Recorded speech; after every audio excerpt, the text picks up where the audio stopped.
We are live. Welcome back to another week of comic books on TV. This is actually going to be comic books on the big screen, the silver screen.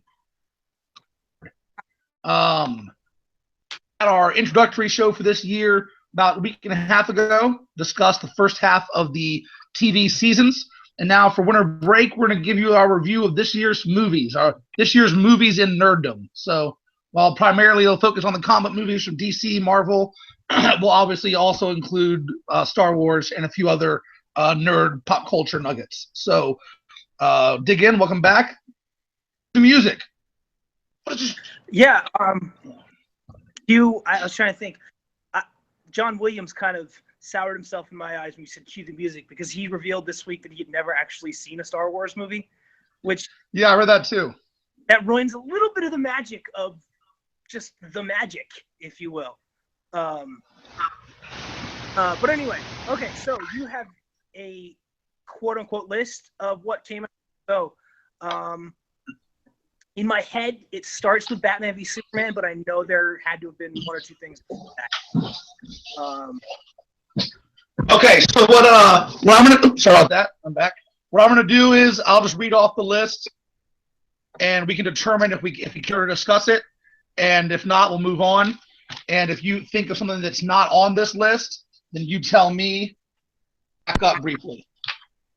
All right, well, just to start, what was your favorite movie of the year? Not even like just all movies.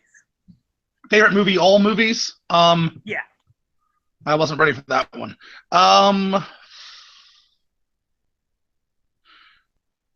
Let's come back to that, but just to throw out a couple right off the bat. Deadpool, Rogue One, Hateful Eight. Yes, it was a trick question because whatever you said, I was going to counter with the O.J. Simpson documentary. Which one? The documentary, the 6-hour one. The ESPN one?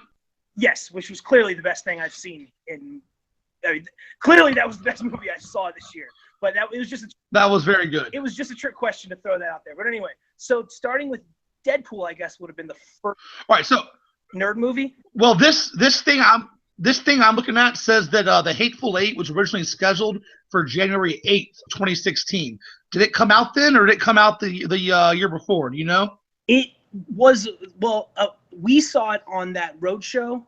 Yeah. Before the national release, so I think it actually did come out in 2016. Because we saw it in 2015. I was gonna say I thought we saw it last year before Christmas, but if we want to discuss that, we can, or we can move to Deadpool. Yeah, let's just go. Yeah, probably since we're on a shorter time limit, let's go to Deadpool. Well, as I already mentioned, one of my favorites of the whole year, and I think probably a lot of people feel that way. But so why don't you go ahead and lead in with your thoughts?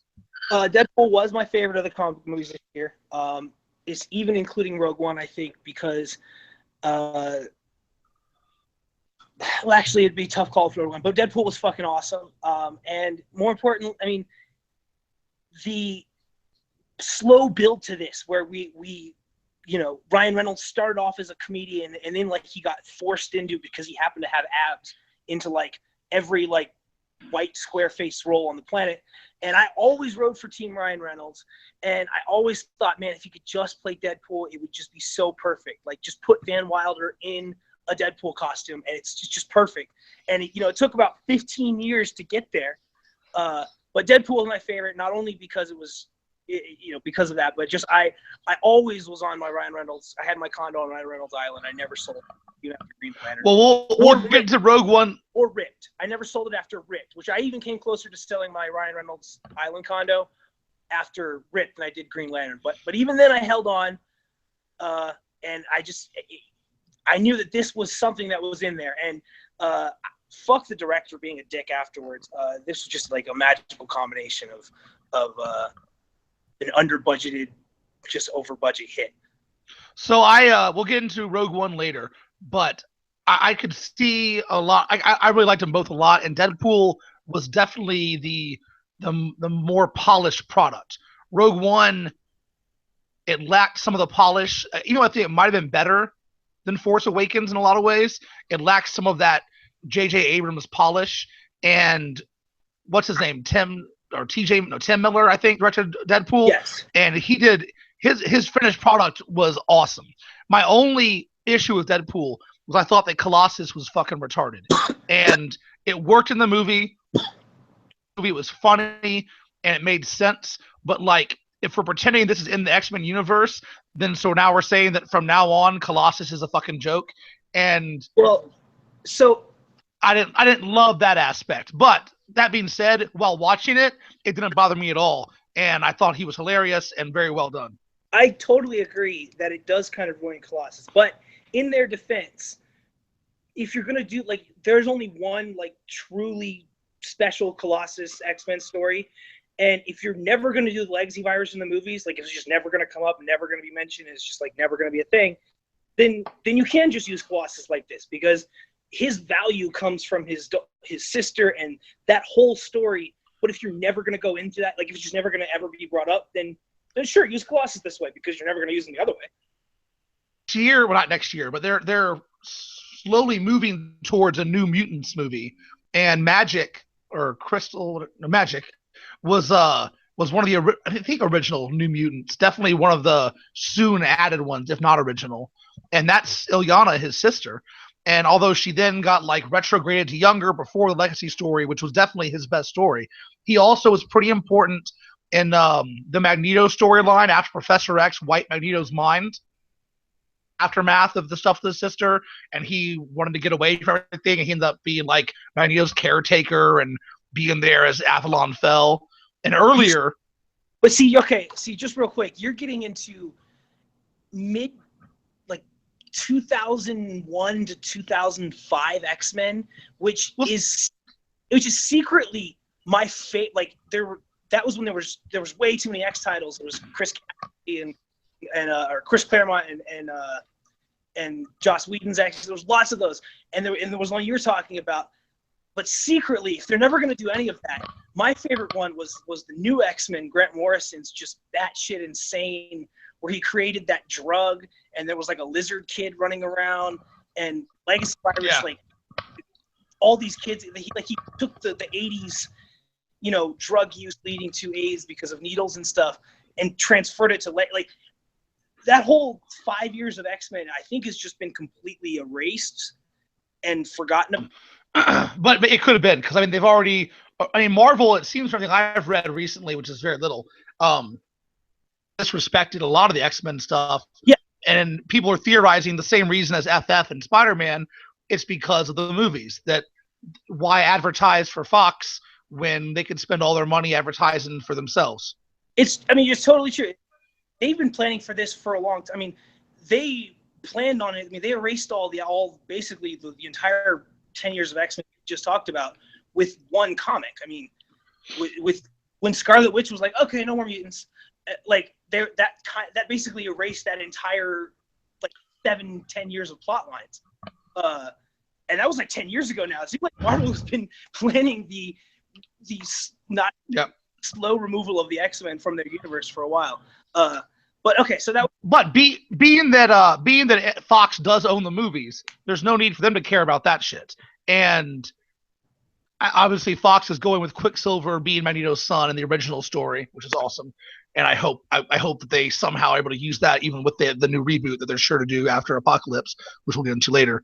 But regardless, we're not supposed. This isn't the Colossus movie, and for a Deadpool movie, it was pretty damn perfect. Yes, Sonic Bomb was incredible. Ryan Reynolds was great as Deadpool. The music was awesome. The fight scenes, the choreography was incredible. Like, my only flaw is the existential Colossus problem flaw. And in the movie, that wasn't even a flaw. In the context of that film, Colossus was great. Yeah. So you're right. You're right. If you're just doing Deadpool, then this was just perfect. And the last thing about this was people were shocked at how popular this movie was. There's so many think pieces, and it's like, have you guys ever been on the internet before? Like, he's literally the internet's favorite character, and has been for a while. I mean, it's the people not understanding that. I mean, like, that alone was gonna, if they made all of them happy, then it was alone going to be a hit. And so it was just the shock of it. It's like, yeah, of course Deadpool was a hit. He's the internet's favorite character. Yeah, I don't know how people were so surprised, but that still remains that how well it was done, especially being that well done by Fox, who can barely pump out a good superhero movie once every 7 years. Like, if you really consider the ones that Fox has done like actually well, you've got what, X2. Actually, I liked the Wolverine quite a bit, and now this. But all the rest, even X-Men 1. Sorry, what was that?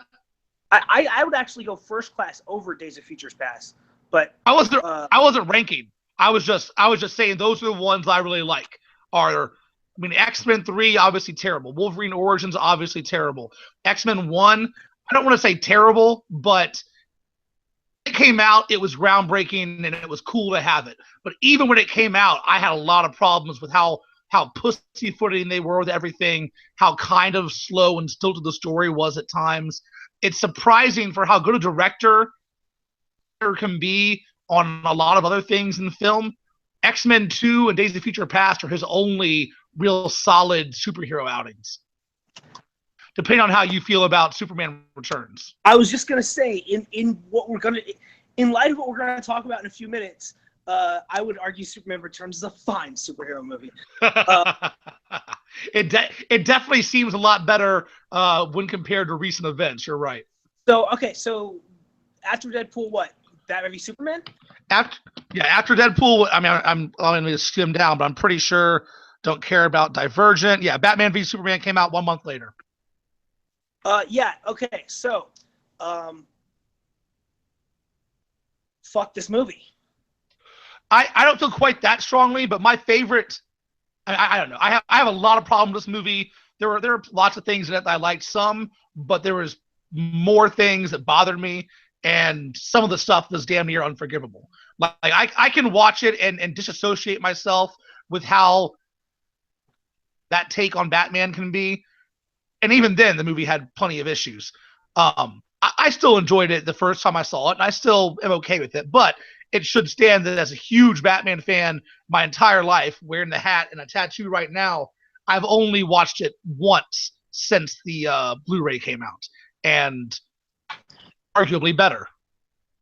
So I think that says it all, that you've only watched it once, because for the amount of times we watched The Dark Knight and Batman Begins, and even to a certain extent, The Dark Knight Rises, you liked it more than I did. But so my problem with this movie, and why I've only barely finished it because I walked out of the theater twice, was did you ever play Arkham Knight, the most recent? No, you probably didn't, right? Okay, so I played about a third of it. That's it.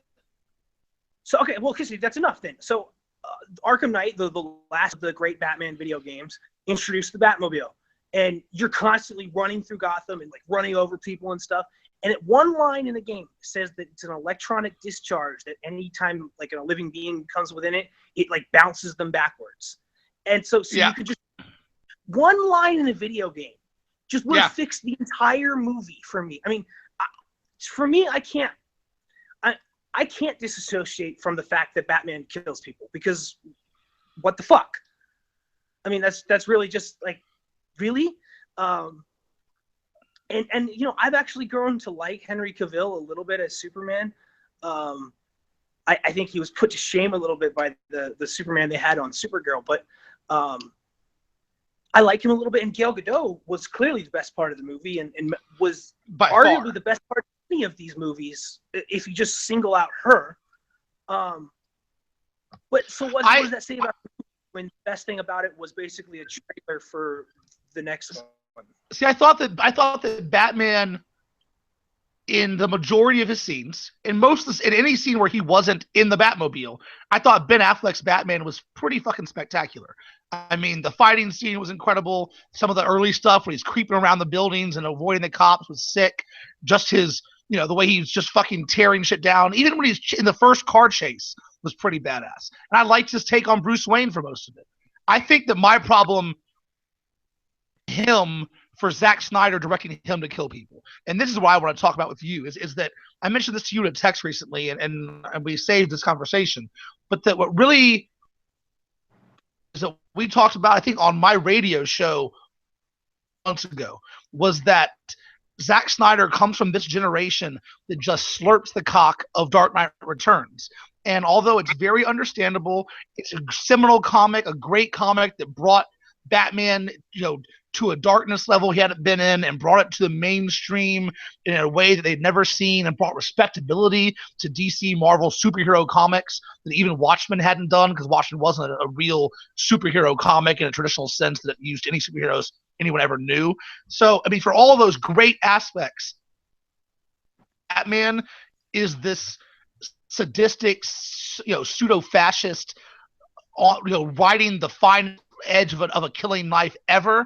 And then Zack Snyder also just takes it upon himself to read murders into that comic that I don't believe were ever there.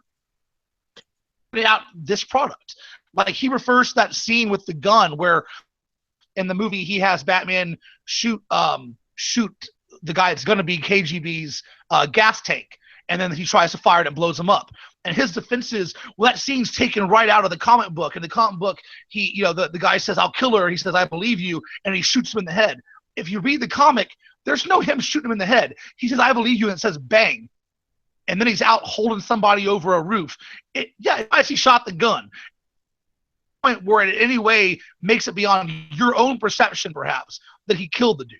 Which means that for 25, 30 years, Zach's been thinking to himself, the best version of Batman is a version where he gets so pissed off he kills motherfuckers. And that's screwed up. And what you said to me was that you can't wait for that garbage to be done with. Garbage is probably a rough word that you didn't use, because I think we both still do respect Dark Knight Returns. But when that whole vibe is screwed over, and we're watching movies made by people who were influenced by Hush, by that kind of Batman. See, and I could not agree more. Which it's a shame because, Frank Miller released 2 seminal Batman works in the late 80s. And the one that people gravitated to and the one that people glob onto is Dark Knight Returns, which, you don't have to go all the way to the animated series, right? To get, you could have just read Batman Year One in 1988 or whenever it came out. And it's Year One? Yeah, that's Frank Miller also. Yeah. He wrote it. Totally is. Yeah, it's Frank Miller and Lee Wein or something, Len Wein or something. Yeah, I totally agree. The best Batman works, Long Halloween, Hush, are, first of all, you just look at the art style. I'm not talking about Frank Miller's art. I'm talking about the way he envisions Batman being this whole beast. Like Ben Affleck is on the Rafael Palmeiro steroids. He's puffy. Yeah. And he looks like the Dark Knight Returns Batman. But for me, I like Jim Lee's Batman, where Jim Lee draws Batman where he doesn't need armor because he's a fucking ninja. So he never. And Jim Lee's Batman is still bulkier than the Neil Adams Batman that or the Brian Boland Batman. Those ones are even more lithe and athletic looking. The Jim Lee version is kind of in between, where it's Jim Lee took the old version was your basically your version of an athlete in the 80s, and then Jim Lee said, hey, but what if instead he looked like Sean Taylor, and made him just jacked, but he was still athletic looking and lithe. And what I think maybe the worst part about the Ben Affleck costume is that if you see a picture of him with regular lighting, fine in the costume, but the way that the shadows work and the way that Zack Snyder does that stupid that downgrading on the color scale for his film, it soaks it in shadows, and it makes him look even bulkier than he does in real life, and so it makes it look even dumber to me, I think. So I agree. The costume, for how it is in some ways, it also looks kind of dumb at some points. Okay, well, and let's rip on Zack Snyder some more. Okay, so the plot of this movie is, the plot of this movie was Zack Snyder really, really wanted to direct the scene from Dark Knight where Batman in armor fights Superman. That was his entire thing, was just, I want to get to this. And to get to that is whatever. There's some nonsensical stuff here, there's some MacGuffins here, Wonder Woman shows up. Let's talk about how that's resolved. Because their moms have the same name. That's what this movie rests on. I'm not even just come up with something better. Come up with that they both feel like aliens. Like Bruce Wayne feels like an alien because he never had and he's jealous of Superman because Superman's less of an boom. I just wrote a better thing for you in 10 seconds than your fucking plot line. Like, read any all-star Superman that was oh god. Okay, yeah, I mean, there's Batman and Superman have had connections for almost 70 years now, and the one that you pick is one that's really is literally the lamest. I mean, of all the stuff of Batman killing people and the way it looks and how we're just, I mean, that's what this movie rests on. I thought that what bothers me even more about it is the way Superman says, "You have to save Martha," like as opposed to "my mom" would say. Because to be honest, I can get what he was trying to get. I see he did a terrible job with it. Because I think if you make that a small point of his turning, like of that turning moment, is that, you have to save my mom. You have to save Martha Kent. He's like, "What'd you say, Martha?" And it clicks because he does at least try and set up, the first scene, his dad's last word is Martha. Twice he has Bruce staring at the gravestone that says Martha. He does a nice slow close in on it. Like he definitely thinks he's investing in this moment and it's going to pay off. And then he uses it so clumsily. And I can see if that was part of Batman realizing being an alien has a mom. Just like I do. And then Lois Lane throws herself in front of him. And not only does he have a mom, he has a woman that cares about him and someone he cares about that loves him. And holy shit, now I'm the villain right now. I'm the one who's super dangerous and psycho. But he is. That's what he's done. He is the one. What do you say? He is the one who's acting like a psycho the whole movie. Yeah, no, he totally is. And again, he tried. Zack Snyder feels like, oh yeah, I totally set it up with him destroying this building and all this. And like every single time that he acts like he's making a good reason for Batman to be all psycho, you're like, I guess if Batman's also kind of dumb, and isn't the world's greatest detective, then yeah, I guess it makes sense he just blamed this guy for very little reason and saying like a nuke. I don't know.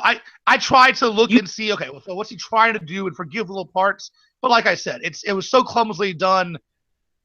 I bought the DVD when it came out, and I've watched it once. And it actually has extra stuff on it. It does. And actually, this version, yeah, I think most of those people were also were either looking for a problem or trying to, or just, I don't know, we're kind of dumb, or just be a little obstinate and not seeing the things that Snyder was trying to do. So I didn't have any real confusion over the bullets or other things. Like they weren't handled very well, but I at least I thought it was clear enough what happened. And this stuff, what it did do that I liked was it gave us more Clark Kent. It gave us more of not just Superman running around being angry and one or two scenes with Lois. I liked that stuff. I don't know. Zack Snyder about done with this motherfucker. I've liked a lot of his movies. I liked watching him a lot. I liked 300 when it came out. We finally got there. What'd you say? I tried to like this movie, and you tried even harder, and this is where we're at. We're at the end of the year where it's just like, nah, man, nah. It just was so disappointing from what it could have been, what it had potential to be. And like the basic plot, like if you just wrote down the synopsis, like, oh, that sounds great. As most of the work is done, really building up why they had to fight or dealing with the stuff after and how they dealt with it. Oh, no, it's not. It's just kind of psycho here, psycho there, and then a long ass fight. And then, and then Doomsday's here too. Okay, all right. And then, he's dead already. 2 movies in and Superman's dead. All right, okay, everyone cares a lot. It could have been so much better, and it should have been so much better. And yes, okay. The last thing I want to get out before you move on is that they also by doing Dark Knight Returns this way, and I'll actually accept this as an acceptable movie, adaptation of the Dark Knight Returns. Like it doesn't have one-armed Ollie, which if you're gonna do it, have that. But I'll actually accept it. Like it's kind of there. What I won't accept is that that's what they did. Like they ruined Funeral for a Friend too. Yeah. Like Like, and in the way they have him bury Clark Kent's actual body, as opposed to say he's missing, presumed dead. Now, when Superman does come back in the next movie or two, he can't be Clark Kent anymore. Killed what's really the important part of Superman is his actual life. Like comics, Batman is pretending to be Bruce Wayne, and he's actually Batman all the time. And Bruce Wayne's a complete act. He raises his voice, he acts foppish, and he's waiting to get back to fighting crime or to, at best, hanging out at home with Alfred and Dick or whoever.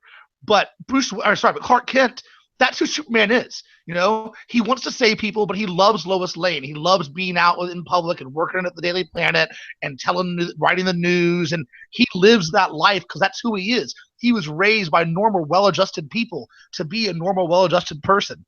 And this version of Superman lacks so much of that. But once again, I blame much or more than Cavill. I don't know.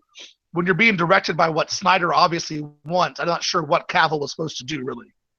Yeah, actually, I mean, the actual participants in this movie, other than Jesse Eisenberg, which get the fuck out of here with that. Just get out of here with that. Half Joker, half. No, I don't even. He was. Like, he was insane. I don't know what the fuck he was doing, and. I don't know what exactly his plot line was, how it was supposed to be. There's parts that were really cool. The fact that when he just blows up Congress to get his point to frame Superman or to make things look bad, but even it shouldn't have framed Superman. Like only because Zack Snyder's Batman is kind of adult who just wants to blame Superman does that plan actually work. Because it's obvious that it's not like Superman blew up Congress. Batman can't really be that dumb to think that Superman went in there in front of a congressional hearing and blew it up. So poorly put together in so many parts. Yes. Okay. So you know what? Moving on. What else came out this year? Okay. So next up is. We're back to the bottom. Sorry. No, that's not moving. Get the fuck out of here, Zack. 4. Get the fuck out of here, Zack Snyder. Civil War came out a month after Batman v Superman, and as someone who's always kind of on the side of that thing, boy, did that make Warner Brothers and pretty much everyone involved just look just really bad. Just the way that Civil War came out, everyone was like, whether it's a great movie or not, which it's not, but the way that everyone didn't hate it and the way that they didn't just alter core characters for the sake of fuckery, it just made it so much different. And in retrospect, I actually like Civil War a little bit less than I did when it came out. But when it came out, I was just like, oh, thank you. But in retrospect, it had like scenes, and it took one of the better Marvel comics ever and really dumbed it down. It dumbed it down a lot, and how intricate Baron Zemo's plot was. It was Lutherish in its portrayal, although it's still better by far than the Lex Luthor version. But I really enjoyed it. Don't get me wrong. I liked watching it through the end. I've watched it twice and watched it again on Netflix, I think, the other day, now that it's on. But that being said, plenty of flaws. And one is it dumbed down one of the coolest stories that Marvel's done since Marvel's. No. So you missed the joke there. Age of Apocalypse. Yeah. You're right, Marvel. But the joke Age was... of Apocalypse too, yeah. That's the joke. That's the joke. If you've ever seen the Simpsons thing. But yeah, the airport scene is magical and is one of the 20 best minutes of superhero film ever. And when Spider-Man shows up, it just takes it to a whole other level. And the whole Ant-Man being shot through an arrow and then becoming Giant Man, just spectacular. But yeah, Civil War itself, the comic is has multiple underground factions, and as Captain America, like not just showing up, but actually like combating like what's going on. And the best parts of Civil War actually have nothing to do with any of the main characters. It's like random other superheroes in the Marvel Universe being arrested or being forced to make decisions and stuff. My biggest problem with the movie is that we're supposed to feel like both these characters are coming from very reasonable positions for most of it. And at the beginning, I think that actually Tony's right, and that Captain, he goes to save, and Captain America just Batman's the shit out of like 20 cops. He just punches them through walls, knocks them down flights of stairs. Now, he doesn't kill them. He doesn't Zack Snyder Batman them, but he does things that Batman would do in Year One, in Dark Knight, and whatever. But the Captain America doesn't really do. Not when the cops are doing their jobs and actually being good people. And yeah, Bucky might be about to die, and he should have dove Bucky out a window or something. But to just beat the shit out of 20 cops is not super Captain America-like. And further, at the end, we're supposed to, feel like, oh, this battle between two great heroes as Captain America is fighting Iron Man, and Iron Man is sitting here trying to murder a crazy person that was brainwashed, that he knows for a fact was brainwashed, and 25 years ago killed his parents, brainwashed by the fucking Russian, by the USSR as an assassin, who is now basically retarded. So Iron Man is now lined up next to Texas and trying to assassinate a retard. And that, to me, as a proposed, another good guy, was insane. So I think the biggest flaw of this is actually Marvel, for all their grand wizardry and having the world by the balls and the purse strings and all that stuff, they did it out of order. Winter Soldier is supposed to come, or that plot line of Winter Soldier, that's what takes place over long, comes after Civil War. Civil War ends with Cap getting shot. By who else? Bucky. Like, that's how Winter Soldier basically begins as Civil War ends. Like, and then imagine and see what you said with those cops and everything, because what it should have been S.H.I.E.L.D. But they took S.H.I.E.L.D. out of the picture in the second movie. But if you just flip it, it actually makes things, I think it makes both make a little more sense and both have a little more gravitas. I don't know. I guess they couldn't get Robert Downey Jr. to agree to a Captain America movie when they did that. Or maybe the fact is that Cap has 3 good stories in 100 years. Hey, so they were like, "Fuck it, Winter Soldier." That's at least one more than Colossus. No, that's not true, because there are other good ones, but really, like 3 really famous ones. He's got Red Skull, he's got Winter Soldier, he's got Civil War. They could have dug deeper. They could have done something. But yeah, if you just flip them, I think it makes both like, oh my God, you have S.H.I.E.L.D. actually be able to be involved in the second movie or in Civil War. And then when Iron Man is siding with S.H.I.E.L.D., he becomes a lot more reasonable, because like that's who's supposed to be doing it anyway. And it just makes everybody's position a little more reasonable. And then it makes Bucky's turn just that much more dramatic. That would just be the way I would do that. But fucking Civil War, having Paul Rudd show up halfway through the movie and just charm the shit out of everybody. Awesome. No. Black Panther. They did a great job with Black Panther. The Captain America and Falcon relationship was incredible. I even liked the way they introduced his former neighbor as Sharon Carter. That was great. And then everything with the fight in the airport, everything that happened around it, both Ant-Man and Spider-Man, and Scarlett Johansson's turn, side of the other, like they did a great job with so many things. They know what they're doing. I think my favorite part of the movie actually was when Spider-Man showed up, but also when like Robert Downey went into his house. Yeah. And it's like little things like, have you ever heard Spider-Man portrayed with a New York accent? No, but he's from Queens. Like, of course he would. Yeah. Like, of course he have a New York accent. Like, and people are all harping on how his mom, like Aunt May is, Marissa Tomei. It's like, yeah, because his aunt wouldn't be 90.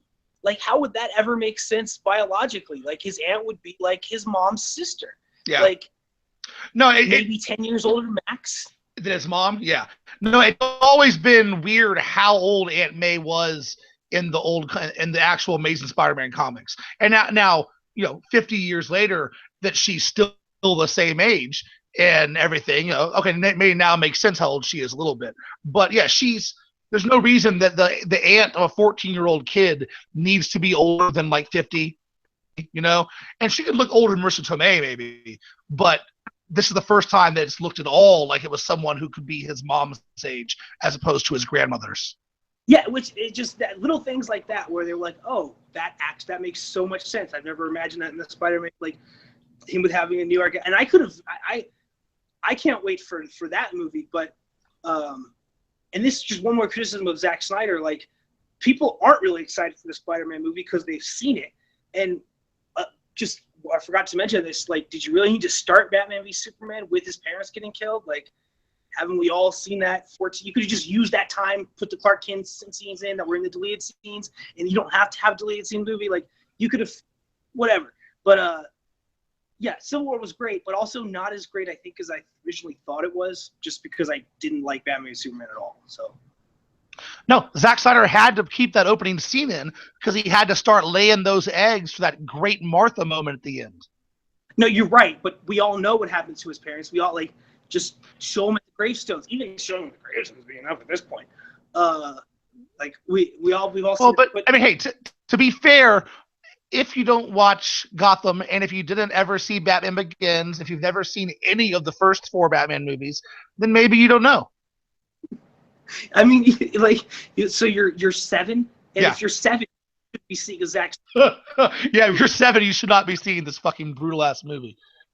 Like, I've got to go in about 5 minutes. The next movie up is X-Men, and the one after that, I believe, is Suicide Squad. So, yeah, lots to say about those.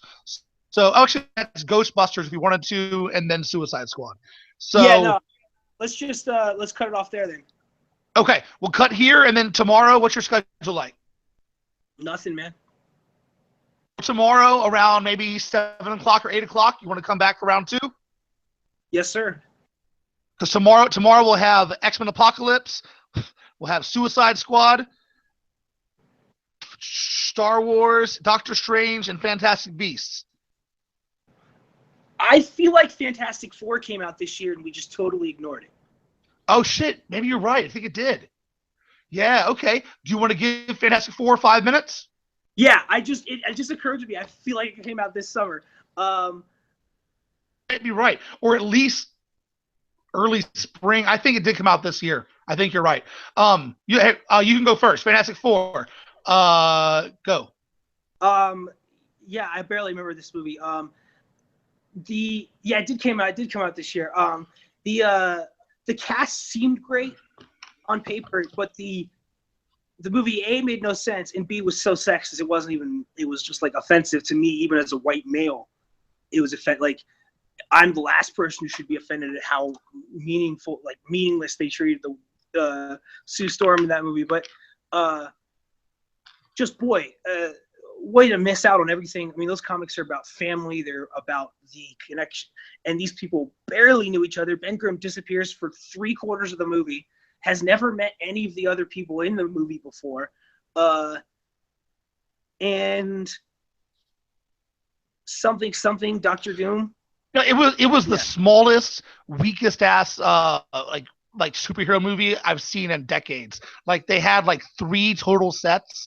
They had the lab, the negative zone, or they called it in that thing, and then they had the army base where they had maybe 20 minutes of stuff going on. They cut out 1 or 2 huge action set pieces, so that all we had was Ben Grimm punching a tank, and then the actual fight at the end. Dr. Doom. Well, they did. Okay, I just real quick. They didn't even call it the negative zone, right? No, they called it something else.